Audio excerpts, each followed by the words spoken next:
కుంభరాశుల course పూర్తి చేస్తే చాలు 100% ప్లేస్మెంట్ సపోర్ట్ తో సాఫ్ట్వేర్ జాబ్ మీ సొంతం. వెంటనే కోడ్ జ్ఞాన్ డెస్టినేషన్ ని సంప్రదించండి. నమస్కారం ఉమా గారు. నమస్తే అమ్మా. కర్మ సిద్ధాంతం ఎన్ని రకాలుగా ఉంటుంది? పురుషుల్లో మనం చూస్తే కుంభరాశి వారికి ఎలా ఉంటుంది కర్మ యొక్క ఫలం, దాన్ని ఏ రకంగా వారు పరిహారం చేసుకోవాల్సిన అవసరం ఉందంటారు గురుగారు? ఏదైతే మన కర్మ సిద్ధాంతంలో ముఖ్యంగా చెప్పబడినటువంటి 3 కర్మలు సంచిత, ప్రారబ్ధ, ఆగామి కర్మలు. ముందుగా సంచిత కర్మ అని అంటే మనం ఏదైతే ఈ జీవాత్మ ప్రారంభమైందో అంటే కొన్ని వందల జన్మలు అవ్వచ్చు, కొన్ని కోటి జన్మలు అవ్వచ్చు, అప్పటి నుంచి మనం మూట కట్టుకున్నటువంటి పాపమైన పుణ్యమైన కర్మ కింద వస్తుంది. దాంట్లోంచి భాగంగా మనం ఇప్పుడు అనుభవించేటువంటి కర్మ అంటే ఈ బాధలు ఎంతో కొంత దాని నుంచి అనుభవిస్తూ ఉంటాం, అది సంచిత కర్మ. దీంట్లోనే మన వంశపారంపర్యంగా వాళ్ళు చేసేటువంటి కర్మలు కూడా మనం అనుభవించాల్సి వస్తుంది. సంచిత కర్మ అంటే ఉదాహరణకి కాలసర్పదోషం తీసుకున్నారనుకోండి. కాలసర్పదోషం మనం ఏం చెబుతూ ఉంటాం, ఇది మీ వల్ల మాత్రమే వచ్చింది కాదమ్మా, మీ వంశపారంపర్యంగా మీ అమ్మమ్మ గారికో నానమ్మ గారికో తాతయ్య గారికో వాళ్ళందరికీ ఉంది, దానివల్ల మీకు కూడా సంక్రమించింది అంటే వంశపారంపర్యంగా వచ్చే కర్మని కూడా మనం అనుభవించాల్సి వస్తుంది. అది కర్మ, అది దాన్ని సంచిత కర్మ అని అంటారు. ఇక దీంట్లో రెండవది ప్రారబ్ధ కర్మ. ప్రారబ్ధ కర్మ అని అంటే ఏదైతే ఇప్పుడు మనం ఈ దేహము ఈ జీవాత్మ ఎత్తిన తర్వాత ఏదైతే పనులు చేస్తూ ఉంటామో వాటిని ప్రారబ్ధ కర్మ అంటారు. ఉదాహరణకి మనం చేత్తో ఏదైనా దానం చేసాం అనుకోండి, ఒక సహాయం చేసాం అనుకోండి, తిరిగి సహాయం పొందుతాం. లేదు ఎవరైనా కొట్టాం అనుకోండి, తిరిగి మనం ఆ దెబ్బ తింటాం. లేక ఒక నిప్పును ముట్టుకున్నాం అనుకోండి, అది మనకి కాలుతుంది. అది ప్రారబ్ధ కర్మ. ఆ ప్రారబ్ధ కర్మ మన బుద్ధిని అనుసరించి ఉంటుంది. మన బుద్ధి భగవద్ ఆరాధన మీద ఆధారపడి ఉంటుంది, మన ఆచార వ్యవహారాల మీద ఆధారపడి ఉంటుంది. మనం యాస్ట్రాలజీ చెప్పినప్పుడు ఈ జాగ్రత్త తీసుకోండి, ఈ యొక్క వాహన ప్రమాదాల విషయంలో జాగ్రత్త, ఈ ఆరోగ్య సమస్యల విషయంలో జాగ్రత్త అని ఎందుకు చెప్తామంటే మన చేతులారా మనం కొన్ని జాగ్రత్తల ద్వారా కొన్ని కర్మల నుంచి తప్పించుకోవచ్చు. అదే ప్రారబ్ధ కర్మ. ఇక మూడవది ఆగామి కర్మ. అంటే ఇప్పుడు మనం ఏదైతే పుణ్యము కానీ పాపము కానీ చేస్తామో దీనికి ప్రతిఫలంగా, దీనికి రిఫ్లెక్షన్గా రాబోయేటువంటి రోజుల్లో కానీ రాబోయేటువంటి సంవత్సరాల్లో కానీ రాబోయే జన్మలో కానీ పుణ్యాన్ని పాపాన్ని మనం అనుభవించాల్సి వస్తుంది. దాన్నే ఆగామి కర్మ అంటారు, అంటే ఇన్ ఫ్యూచర్ అని అర్థం. కాబట్టి ఇప్పుడు మనం చేసే కర్మ రాబోయే మన జీవితాన్ని డిసైడ్ చేస్తుంది. కాబట్టి ఆగామి కర్మ కూడా కర్మ సిద్ధాంతంలో చెప్పబడింది. ఈ యొక్క కర్మలు అనేటువంటిది మనకి మాత్రమే కాదు, మానవులకి మాత్రమే కాదు, యక్ష కిన్నర కింపురుష దానవ మానవులందరికీ, పక్షులకి మృగాలకి అందరికీ వర్తిస్తుంది. ప్రతి జీవరాశి 84 లక్షల జీవరాశులు ఈ కర్మ సిద్ధాంతంలో ఉంటారు. ఈ రోజు నేను ఈ జన్మ ఎత్తచ్చు, ఇంత సౌకర్యవంతమైన జీవితాన్ని, ఇంత సౌకర్యవంతమైన కుర్చీలో ఇంత బట్టలు ఉన్నాయి, నాకు పెట్టుకోవడానికి ఒక వాచి ఉంది, చూడడానికి కళ్ళు బాగానే పనిచేస్తున్నాయి, వినబడుతున్నాయి, మాట్లాడగలుగుతున్నాను, ఇవంతా ఉంది అంటే ఎంతో కొంత పుణ్యకర్మ ఉంది. కాబట్టి ఇవేమీ లేని నాడు, ఇవంతా పోయిన నాడు నాకేమీ లేకపోవచ్చు. ఇదే కర్మ సిద్ధాంతము. దీనివల్ల ఇదే ఆస్ట్రాలజీకి మెయిన్ అండి. ఈ మూలమైనటువంటిది ఆస్ట్రాలజీకి కర్మ సిద్ధాంతము. ఆ కర్మను బట్టి మన రాశులు బట్టి వాళ్ళకి ఏ కర్మలు ఎలా ఎఫెక్ట్ అవుతాయి, ఎలాంటి విషయాల్లో జాగ్రత్తగా ఉండాలో చెప్పచ్చు. కుంభరాశి వారు ప్రజెంట్ వారు ఏ కర్మను అనుభవిస్తున్నారు అని ఏ విధంగా మనం తెలుసుకోవచ్చు అంటారు? వాటిని ఎలా గుర్తించాలి అంటారు? మరీ ముఖ్యంగా ఈ యొక్క కర్మ అనేటువంటిది కుంభరాశి వాళ్ళని జరిగినటువంటి కొన్ని సంవత్సరాలుగా ఆరోగ్యపరంగా, ఆస్తుల విషయంలో, ఆస్తి వివాదాల విషయంలో, లేకపోతే డబ్బులు నిలబడకపోవడం అనేటువంటి సమస్య విషయంలో, వ్యాపార నష్టాల విషయంలో, వైవాహిక జీవిత సమస్యల విషయంలో ఏమిటి అన్నీ చదివేస్తున్నారు అనుకుంటుంటారు చాలామంది. కానీ నిజమండి, జరిగినటువంటి గోచార ఫలితాలన్నీ కూడా అలాగే ఉన్నాయి. జరిగినటువంటి రోజుల్లో కుంభరాశి వాళ్ళకి అలాంటి ఎఫెక్ట్సే ఉన్నాయి. కొంతమంది వ్యసనాలు వారిన తెలుసో తెలియకో పడి ఎన్నో ఇబ్బందులు పడ్డారు. నాకు తెలిసిన వాళ్ళు కుంభరాశి వాళ్ళు హెచ్చరించినప్పటికీ కూడా స్టాక్ మార్కెట్లో ఇన్వెస్ట్ చేసి నష్టపోయిన వాళ్ళు ఉన్నారు.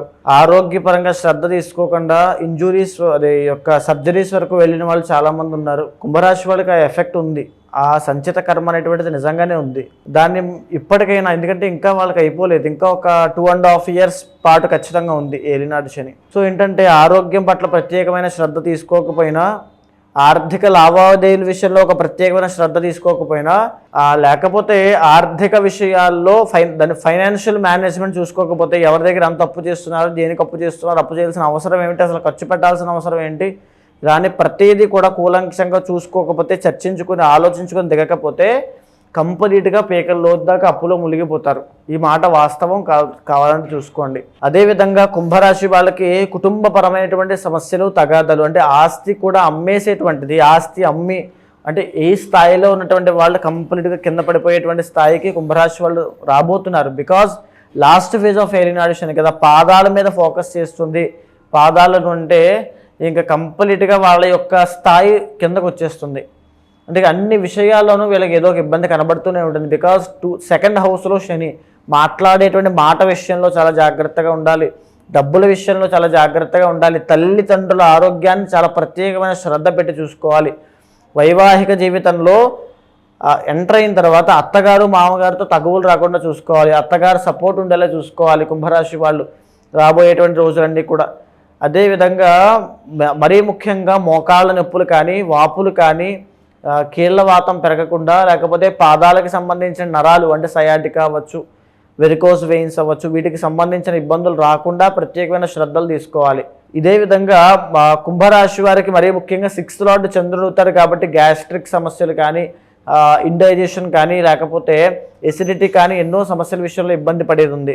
అదేవిధంగా కోపము, షార్ట్ టెంపర్ విషయంలో వీళ్ళు ఎన్నో రకాల ఇబ్బందులు పడి ఆ కోపముతో వీళ్ళకి తెలియకుండానే ఎన్నో అవకాశాలు కోల్పోయి ఎన్నో స్వయంకృతాపరాధాలకి లోనయ్యి ఎంతో ఇబ్బంది పడేటువంటిది ఉంది.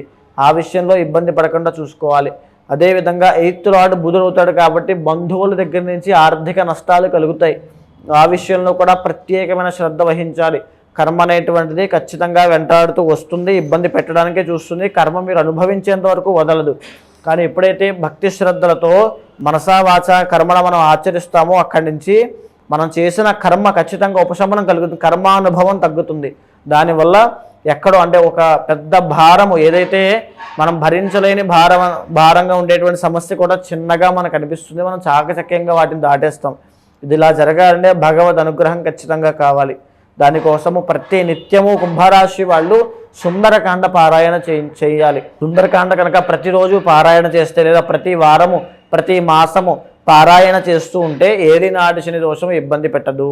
దానివల్ల కార్య సాధన జరుగుతుంది, దానివల్ల దిగ్విజయం కలుగుతుంది, అఖండ ఐశ్వర్యం కలుగుతుంది. సుందరకాండ పారాయణ వల్ల అది ప్రతినిత్యం ఇంట్లో చేసిన శుభం కలుగుతుంది. ఎవరికైనా కూడా జాతకరీత్యా సమస్యలు ఉన్నా, మీరు చెప్పిన ఏవైతే సమస్యలు వాళ్ళు ఎదుర్కొంటున్నారో దానికి సంబంధించిన పరిహారం చేసుకోవాలి అన్నా, లేదంటే శని దోషాలకి పూజలు చేసుకోవాలి అనుకునే వాళ్ళు మిమ్మల్ని ఏ రకంగా సంప్రదించాల్సిన అవసరం ఉందంటారు గురుగారు? కింద కనిపించినటువంటి కాంటాక్ట్ నెంబర్కి కాంటాక్ట్ అవ్వండి. ఖచ్చితంగా ఇంటర్నల్ జాతకం చూస్తాను. మీ యొక్క డేట్ ఆఫ్ బర్త్ కానీ, టైమ్ ఆఫ్ బర్త్ కానీ, ప్లేస్ ఆఫ్ బర్త్ కానీ 3 కావాలి.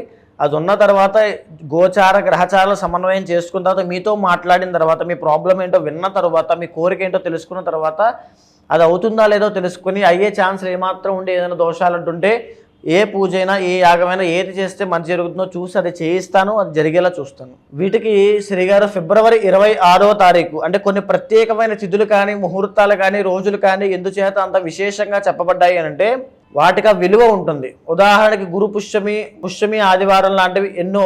అలాంటి ఒక అద్భుతమైనటువంటి రోజు ఈ యొక్క మాఘ బహుళ చతుర్దశి మహాశివరాత్రి, మాఘమాసానికి ఉన్నటువంటి ప్రత్యేకత నేను ఆల్రెడీ చెప్పాను, మళ్ళీ అందరికీ చెప్పాల్సిన ఇది లేదు, అందరికీ తెలుసు. కాబట్టి ఈ ఫిబ్రవరి 26వ తారీఖున ఒక గొప్ప కార్యక్రమం చేయబోతున్నామండి. కర్మ ప్రాయశ్చిత్త రుద్రతంత్రము దాని పేరు.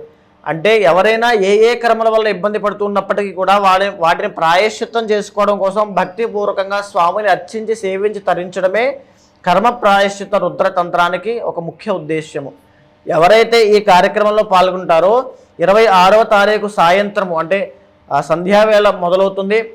రాత్రంతా జాగారం ఉంటూ స్వామి యొక్క కైంకర్యంలో, స్వామి యొక్క సేవలో చేస్తూ మీకు ఎలా అయితే నవవిధ భక్తి ఉంటాయో వాటి ద్వారా స్వామిని సేవించి జరిగేటువంటి కార్యక్రమ వివరణ అంతా కూడా మీకు మా వాళ్ళు చెప్తారంతా కూడా.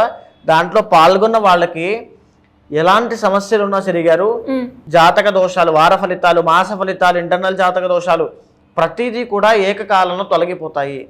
కర్మ అనేటువంటిది ప్రాయశ్చిత్తం అవ్వబడుతుంది కాబట్టి అద్భుతమైన లాభాలు, సుఖ సౌఖ్యాలు, ఆనందము, కుటుంబ జీవనము అంతా కూడా సవ్యంగా జరిగి అద్భుతంగా ఉంటారు. ధన్యవాదాలు గురుగారు. నమస్తే. సుమన్ టీవీలో మీ పర్సనల్ అండ్ బిజినెస్ ప్రమోషన్స్ కోసం కింది నెంబర్కి కాంటాక్ట్ చేయండి.